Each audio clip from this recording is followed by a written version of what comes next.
Baik, saya akan menjelaskan tentang analisis laporan keuangan. Yang pertama yaitu jenis-jenis laporan keuangan. Ada beberapa jenis laporan yang keuangan. Yang pertama yaitu laporan laba rugi. Laporan laba rugi merupakan laporan yang menyajikan informasi pengeluaran pendapatan serta laba atau rugi yang dihasilkan perusahaan selama periode tertentu. Yang kedua yaitu laporan perubahan modal.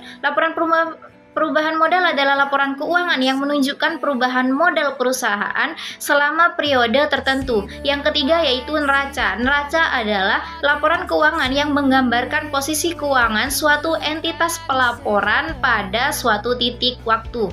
Yang terakhir yaitu laporan arus kas. Adalah laporan keuangan yang menunjukkan aliran masuk dan keluar kas perusahaan dalam periode tertentu.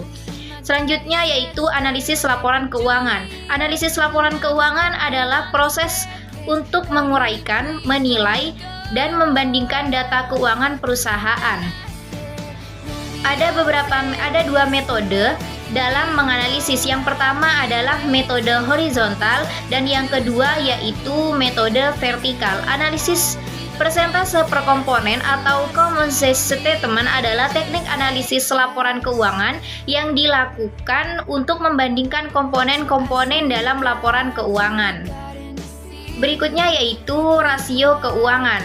Rasio keuangan adalah angka yang diperoleh dari perbandingan antara pos-pos laporan keuangan yang relevan dan signifikan. Adapun fungsi rasio keuangan adalah sebagai performa perusahaan terhadap manajemen keuangan ke depannya, menjadi pembanding dengan perusahaan di sektor yang sama. Beberapa jenis rasio yaitu rasio utang, rasio lancar, dan rasio kas. Adapun keunggulannya yaitu dapat digunakan untuk menganalisis kondisi keuangan perusahaan, dan keterbatasannya yaitu rasio keuangan ini dapat dipengaruhi oleh manipulasi data.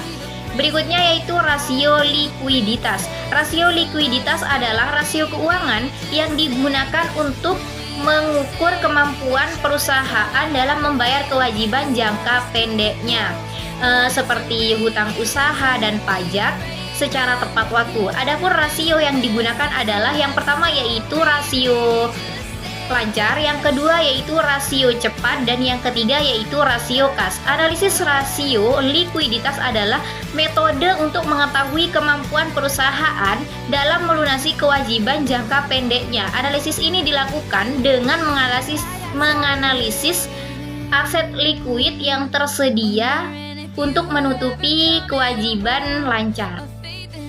Lalu rasio solvabilitas. Rasio solvabilitas adalah metrik untuk mengukur kemampuan perusahaan dalam melunasi kewajiban utang jangka pendek dan jangka panjang. Tujuan dan manfaat rasio solvabilitas adalah mengetahui perusahaan dalam memenuhi kewajiban kepada pihak lain seperti kreditur, mengetahui kemampuan perusahaan dalam membayar utang dan bunganya, mengetahui seberapa aktiva perusahaan yang dibiayai oleh utang. Adapun analisis rasio solvabilitas adalah pengukuran yang dilakukan untuk mengetahui kemampuan perusahaan dalam membayar utang atau pinjaman baik jangka pendek maupun jangka panjang. Lalu rasio aktivitas. Rasio aktivitas adalah metrik keuangan yang digunakan untuk mengukur seberapa efisien perusahaan menggunakan asetnya dalam menghasilkan pendapatan dan uang tunai.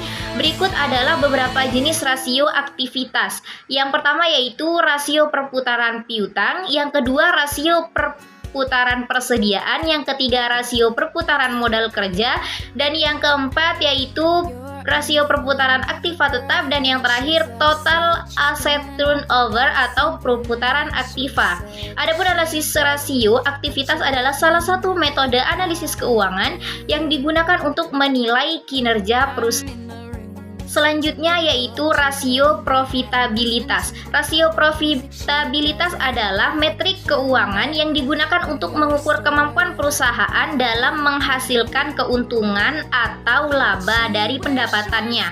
Rasio profitabilitas memiliki beberapa tujuan dan manfaat, di antaranya yaitu mengukur laba atau keuntungan yang diperoleh perusahaan dalam periode tertentu, lalu menilai perkembangan laba dari waktu ke waktu. Yang ketiga yaitu menilai posisi laba perusahaan tahun ini dibandingkan dengan periode akuntansi sebelumnya. Berikut adalah beberapa jenis rasio profitabilitas. Yang pertama yaitu margin laba kotor, yang kedua margin laba bersih, dan yang ketiga return of asset.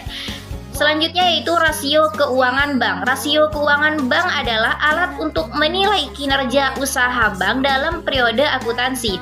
Rasio keuangan bank digunakan untuk berbagai tujuan, di antaranya yaitu mengetahui kemampuan bank dalam menyelesaikan kewajiban jangka pendek, lalu mengetahui kemampuan bank dalam mendukung kegiatan bank secara efisien.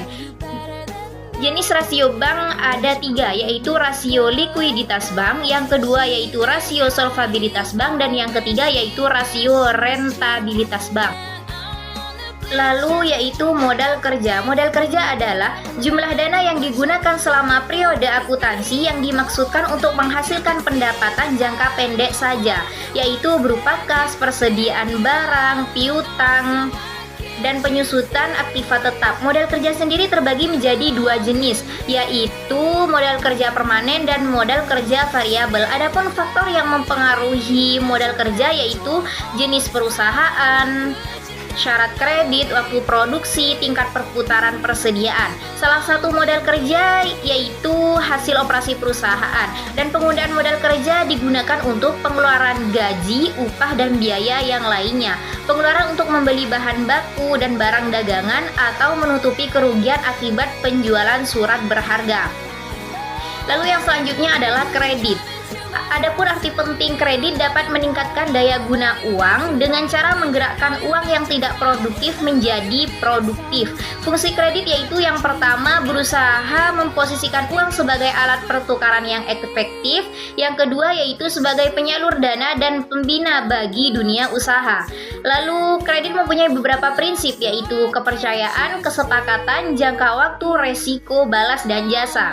Adapun macam-macam kredit seperti kredit investasi dan lain-lainnya. Kebutuhan kredit juga diperhatikan seperti jumlah yang diberikan sesuai dengan kebutuhan kredit disesuaikan dengan kemampuan nasabah, kebutuhan kredit disesuaikan dengan jumlah jaminan sesuai kebijakan bank dan pemerintah. Lalu yaitu analisis laba kotor, merupakan kegiatan membagi-bagi elemen laba kotor dalam bagian atau elemen yang lebih kecil untuk mengetahui penyebab selisih laba kotor dan untuk mengetahui hubungan antara elemen tersebut. Beberapa faktor yang mempengaruhi laba kotor adalah harga jual, jumlah barang yang dijual, dan harga pokok penjualan. Dengan demikian, analisis laba kotor memberikan manfaat yang cukup banyak bagi pihak manajemen. Dengan diketahuinya penyebab naik turunnya harga, pihak manajemen dapat memprediksi berbagai hal, terutama berkaitan dengan penentuan harga jual ke depan dan target harga jual yang lebih realistis. Yang terakhir yaitu analisis break-even point adalah posisi di mana perusahaan tidak memperoleh laba dan tidak menderita kerugian. Manfaat analisis break-even point sangat banyak, namun secara umum adalah untuk mengetahui titik pulang pokok sebuah usaha. Adapun jenis biaya dalam break-even point adalah biaya tetap dan biaya variabel. Namun, kelemahan dari analisis break-even point yang lain adalah bahwa hanya ada satu macam barang yang diproduksi atau dijual.